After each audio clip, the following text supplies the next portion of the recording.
नमस्कार दर्शकों जब से फिल्म छावा रिलीज हुई है बस तब से ही चारों तरफ औरंगजेब के नाम की जंग जैसे छिड़ सी गई है। जी हाँ, कहीं लोगों को लगता है कि औरंगजेब इतना क्रूर राजा था कि उसकी क्रूरता की हद ही नहीं थी, तो कहीं लोग इसलिए भी उससे नफरत कर रहे हैं कि उसने छत्रपति संभाजी महाराज को बड़ी ही क्रूरता के साथ मारा था। आपने फिल्म में देखा ही होगा कि किस प्रकार से छत्रपति संभाजी महाराज के साथ क्रूरता करी। वह सीन आपको विचलित तक कर सकता है। जी हाँ, वास्तव में ये केवल एक फिल्म की कल्पना नहीं है, बल्कि असल जीवन में भी 16वीं से 17वीं शताब्दी के बीच जहाँ एक तरफ छत्रपति संभाजी महाराज ने साम्राज्य को बढ़ाने का अपना पूरा प्रयास किया, वहीं अपनी क्रूरता और निर्मम व्यवहार के लिए लोग आज भी मुगल शासक औरंगजेब को याद करते हैं।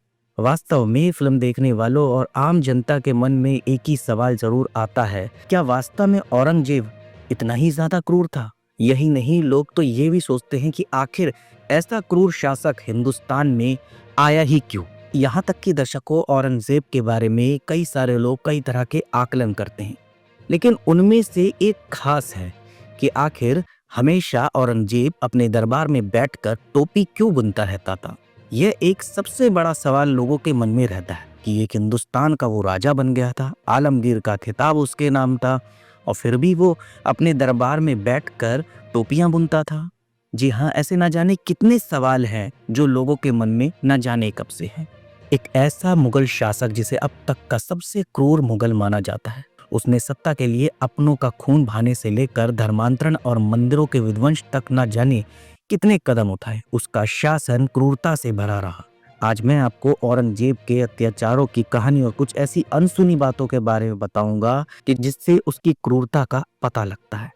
मुगल साम्राज्य की स्थापना 1526 ईस्वी में बाबर ने की थी। बाबर के बाद मुगल शासन को आगे बढ़ाने के लिए हुमायूं शासक बना, और हुमायूं के बाद उसके बेटे अकबर ने मुगल शासन की कमान संभाली। मुगल शासन का अंत यहीं से नहीं था, बल्कि उनके बाद अकबर का बेटा जहांगीर, फिर शाहजहां सत्ता में आया। शाहजहां का बेटा औरंगजेब जब शासन में आया तो मुगल इतिहास में कुछ नए पन्ने जुड़ गए। औरंगजेब ने 1658 से 1707 तक शासन किया। औरंगजेब की एक एक कहानी आज भी उसकी क्रूरता की दास्तान बयां करती है। औरंगजेब मुगल वंश का छठा सम्राट था, जो बाद में अकबर के बाद सबसे अधिक समय तक शासन करने वाला मुगल शासक भी बना।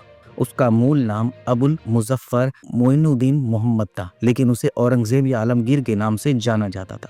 औरंगजेब मुगल सम्राट शाहजहां और उसकी पत्नी मुमताज महल का सबसे बड़ा बेटा था। उसके अन्य 3 भाइयों का नाम था दारा शिकोह, शुजा और मुराद।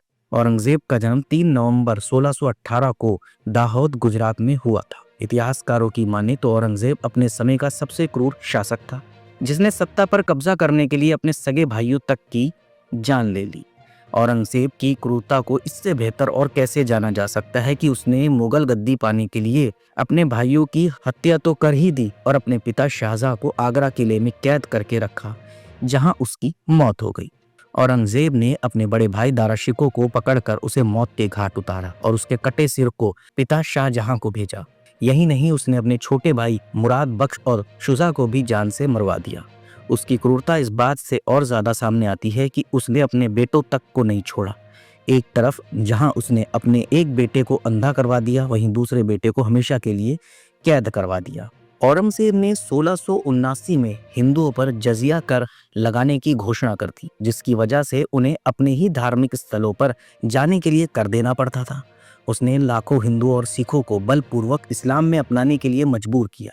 यही नहीं, मुगल सल्तनत को आगे बढ़ाने के लिए उसने हिंदू त्योहारों पर पाबंदी लगा दी और हिंदू मंदिरों को तोड़ने का फरमान जारी किया। औरंगजेब ने सिखों के 9वें गुरु तेग बहादुर जी को जबरन इस्लाम अपनाने का दबाव बनाया, और उनके मना करने पर 1675 में दिल्ली के चांदनी चौक में उनका सिर कलम करवा दिया।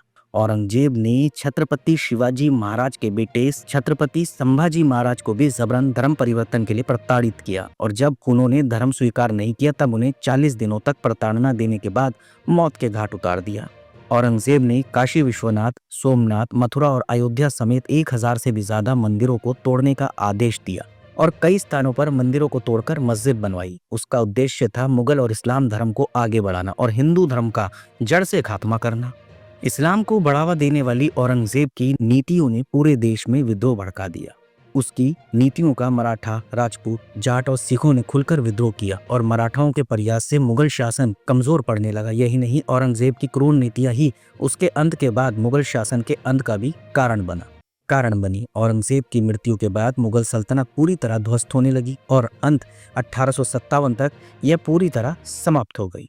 छावा फिल्म में औरंगजेब के किरदार को अपने दरबार में बैठकर टोपियां बुनते हुए दिखाया गया। वास्तव में भी अगर हम इतिहास को पलटें तो इस बात का जिक्र मिलता है कि औरंगजेब अपनी निजी जिंदगी में अपने पूर्वजों से बिल्कुल अलग था। उसने अपने दरबार का खर्च कम करने के लिए संगीत और उत्सवों पर प्रतिबंध लगा दिया।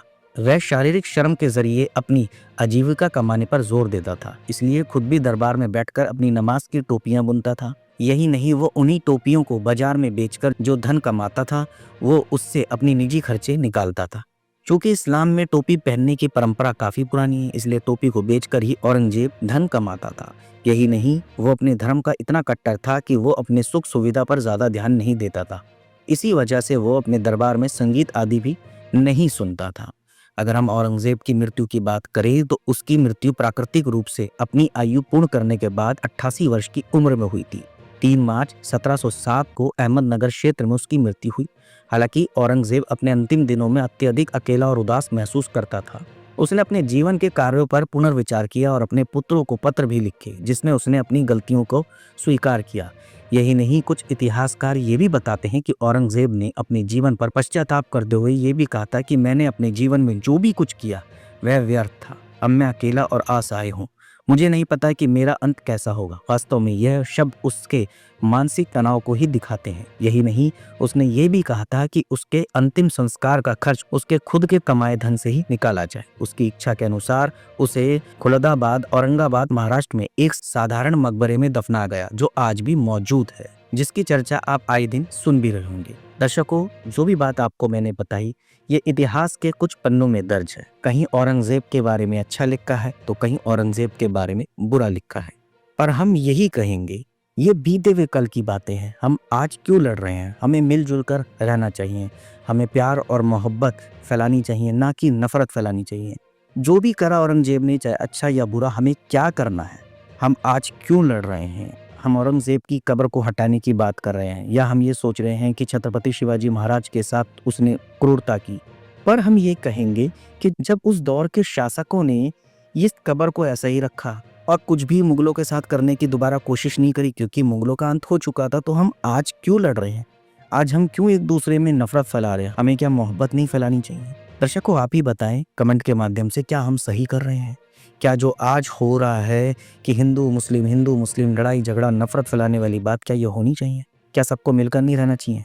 अगर हम आज लड़ते रहे तो आगे भी जीवन भर हम लड़ते ही रहेंगे, हमारी पीढ़ियां लड़ती ही रहेगी। आज हम प्यार करेंगे, मोहब्बत करेंगे तो हमारी पीढ़ियों में भी आपस में मोहब्बत रहेगी, ना कि नफरत।